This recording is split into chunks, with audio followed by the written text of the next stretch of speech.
The massive stage of America's Got Talent gleamed under the bright lights as the audience murmured in excitement. Amid the chatter, a quiet young man walked out, clutching an old guitar close to his chest.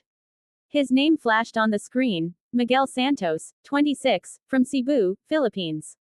His hair was slicked back, his outfit simple but striking: a black leather jacket, blue jeans, and worn-out boots. He looked nervous, yet there was something timeless in his presence, something that made Simon Cowell lean forward with curiosity. "Tell us a little about yourself," Heidi asked kindly. Miguel's accent was soft, humble. "I grew up singing on the streets to help my family," he said. "My father loved Elvis Presley. I sing his songs to remember him." Some audience members smiled politely, expecting another impersonator. Simon's expression was skeptical, but when Miguel strummed his first chord, a hush fell over the hall. His voice rose, deep, soulful, and filled with emotion, carrying the first lines of "Can't Help Falling in Love." The air seemed to shimmer. People leaned in. His tone wasn't imitation, it was resurrection, as if Elvis's soul had found a home in a Filipino heart. The warmth, the ache, the sincerity, it all poured from Miguel like sunlight through sorrow. By the final note, the entire audience stood, clapping, cheering, crying. Simon, visibly moved, simply whispered, "That was something divine." Miguel's hands trembled as he smiled through tears.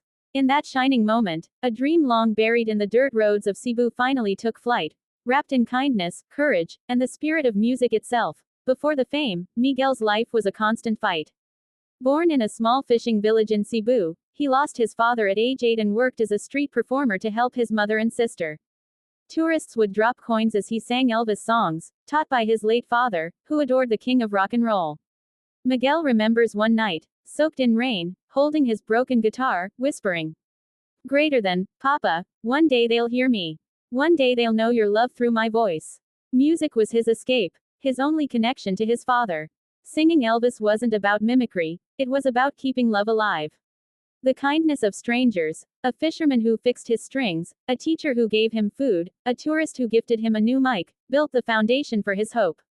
Back on AGT's stage, Miguel finishes his song, tears glistening in his eyes.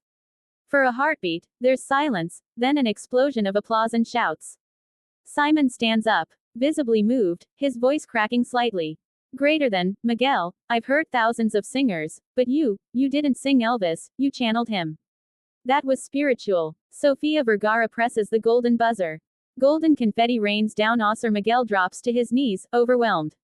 In that moment, he isn't the poor boy from Cebu, he's the man who brought Elvis's soul back with compassion and authenticity. The camera zooms in on his trembling hands clutching the microphone, his face wet with tears, whispering, "Thank you, Papa, this is for you." After his audition, Miguel becomes a global sensation. But instead of chasing fame, he visits children's shelters in the Philippines, singing and donating the little he earns. In an interview, he says softly, "I was lifted by kindness when I had nothing. Now, I want to be that kindness for someone else." He funds instruments for poor kids, builds a small music school by the sea, and calls it the Heart of Elvis, where every child learns that music is not about fame, it's about love. Videos of Miguel teaching barefoot children go viral. His humility, gratitude, and warmth remind people that the greatest legacy with soul kindness. Months later, Miguel stands again on the AGT final stage. The lights dim. He closes his eyes, takes a deep breath, and begins to sing, "If I Can Dream." The song becomes a prayer, for his father, his country, and for everyone who ever dreamed in darkness. The audience sways, tears streaming down faces. Even Simon can't hide his emotion. When the last note fades, a hush fills the air, then thunderous applause erupts. Miguel smiles through his tears, whispering, "The dream isn't mine, it's all of ours." As the curtain falls, a gentle spotlight lingers on him, a Filipino soul carrying the eternal kindness and spirit of Elvis Presley, reminding the world that love, music, and kindness never die, they just find a new voice.